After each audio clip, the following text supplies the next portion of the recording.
Hey everyone, hope you're having a good day. My name's Andy. My channel is Finding Value. Today we're going to look at the longtermtrends.net.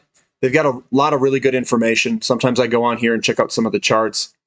So let's dive in. I'll show you what they've got, and I'll show you how overvalued the S&P 500 is. This is the S&P 500 PE ratio, and this is going all the way back into the 1800s. The mean is coming across here in the yellow. And on the right-hand side, if I were to zoom in here, we are in 2000, 2001 off the chart in 2008 and 9. And we are also in very high territory in 2020. And we've come back down to 25.93. They say that's in overvalued territory. So that's kind of where we're at today with the S&P 500 PE ratio. The Buffett indicators, the market cap to GDP, we are way up here, higher than, I think, any time in, at least it's higher than anything that we've got data-wise.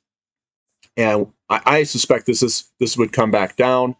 The market cap to GDP is a long-term valuation indicator for stocks. It's become popular in recent years, thanks to Warren Buffett. Really what it is, it's just the market cap to GDP is commonly defined as a measure of the total value of all publicly traded stocks in a country divided by the country's gross domestic product. And it's the highest it's ever been for the Buffett indicator. I was scrolling down. We've got stocks versus real estate. This is a ratio. Stocks have never been priced higher against real estate in history. This goes all the way back to the 1920s. In the 1920s, we had a very large valuation difference in 29, where stocks were vastly more expensive than real estate. And we had a real estate boom in the 20s, and that crashed. We had another time, actually here in the 68 was another one where stocks were expensive to real estate ratio, and that declined all the way down to the bottom of 1980. The best time to buy a house would have been in 2009, 2010, somewhere in that range. It was very cheap, at least in recent standards. Now we're way back up at very high valuations for stocks versus real estate. And when I say stocks, I mean like general stocks. S&P 500 is what I'm talking about. We've got growth versus value stocks, and I'm sure this is starting to head lower, which it is. So over time, usually growth, when interest rates go up in the beginning, dot-com bubble, tech stocks go down and value stocks start to outperform in inflationary environments. 98 is when the inflation started to kick in. That had a couple of years of boom in growth stocks, and then they rolled over and crashed. And now we're starting to roll over and crash in growth stocks versus value stocks. Coming on down. This is stocks versus the world. It looks like USA is continuing to move higher. We've had a strong dollar versus other currencies. So usually when you have a strong dollar, money flows from weaker currencies to the stronger currency and goes into their assets.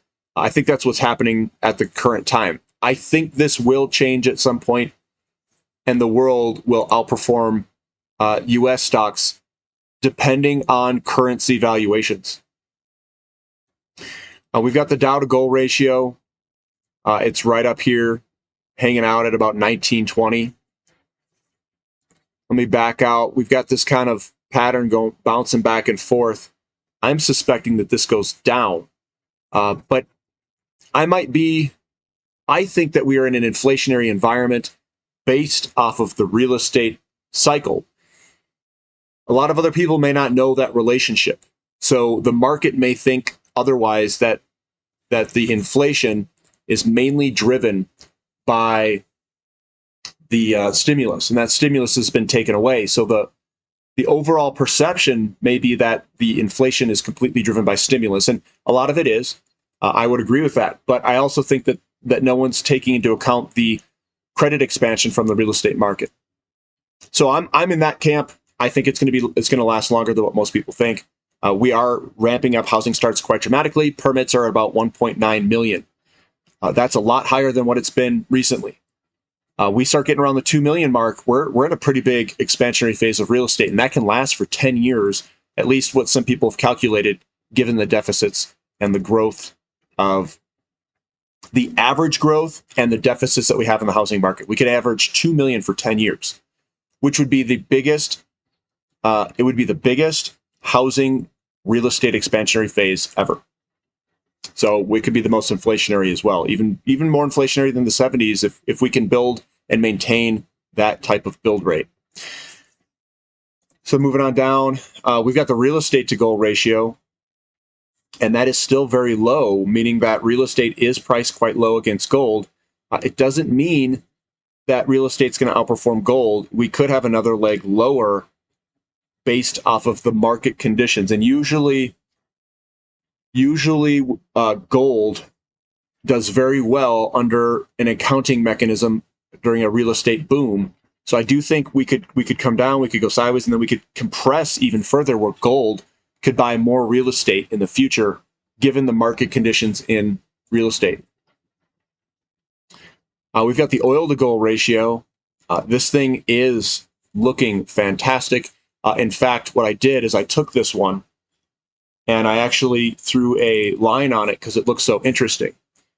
Here's what I put. I've got a downtrend line here from the 1975 all the way coming to about the year 99. Then we broke out of that line and we took off.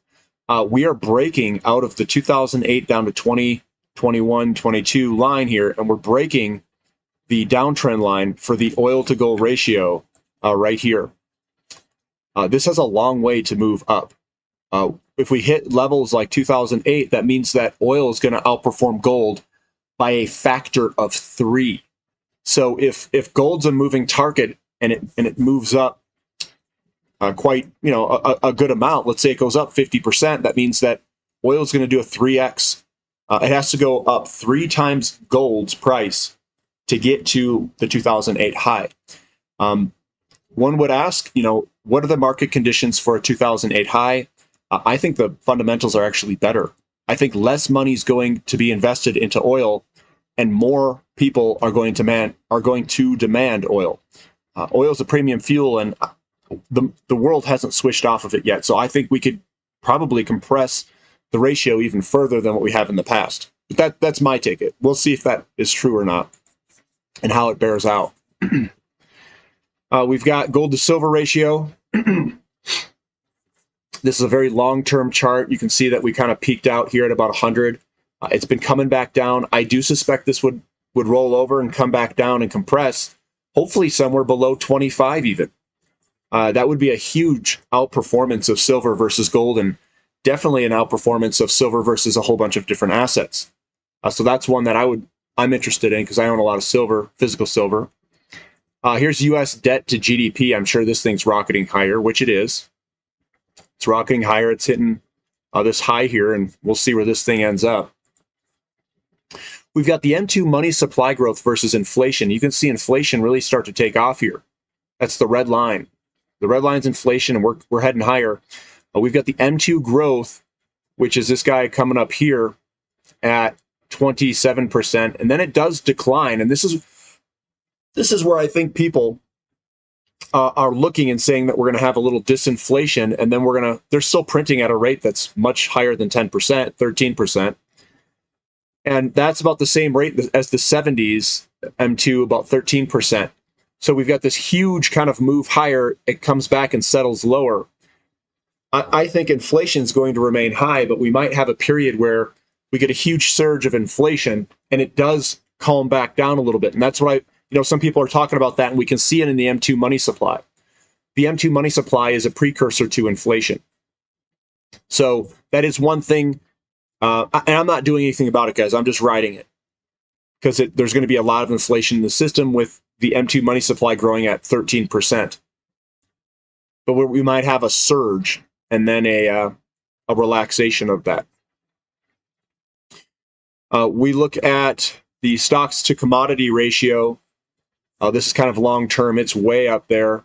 They still have, quote, they have deflation, inflation periods. The inflation periods, you can see that stocks to commodity ratio go down or sideways. under those types of periods. And that's what I'm expecting to come for the next period as an inflationary period. And this ratio will be favorable for commodities. We've got commodity prices, and what I look at is the general trend. Are we starting to turn up? Gold, silver, and platinum have not turned up yet for large moves higher. I mean, they're just starting, but we can't see it easily in the charts. I could zoom in on this, but it's right over there.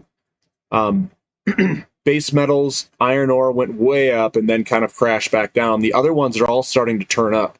That would be tin, copper, zinc, lead, nickel, and aluminum. They're all starting to get that turn up right at 2020. They're all turning up and moving higher. Grain prices look like they're ready to go vertical. They're all turning and launching higher for the most part. That would include like oats, barley, wheat, soybeans, and rice. They're all kind of turning up, ready to go higher outside of rice. Farms and fishery looks like that's even turning up and going higher. Moving on down, energy prices are all moving quite dramatic. Natural gas moving the most, coal the second most, crude oil, and then uranium's in last. I do think uranium's going to probably do an outperformance at some point. It usually lags a little bit, just like it did. It came up here and then it lagged, and then it really took off kind of mid-cycle. And then agricultural soft prices are all looking like they're ready to launch higher, like coffee, sugar, tea, cocoa beans. Those all look like they're ready to go far higher than where we are. They're in their move. Vegetable oil prices look like they're all shooting higher. That's pretty crazy. So that's that. The home price to income ratio. Well, let's look at this one. Looks like it's skyrocketing higher for home price to income ratio in US and UK. It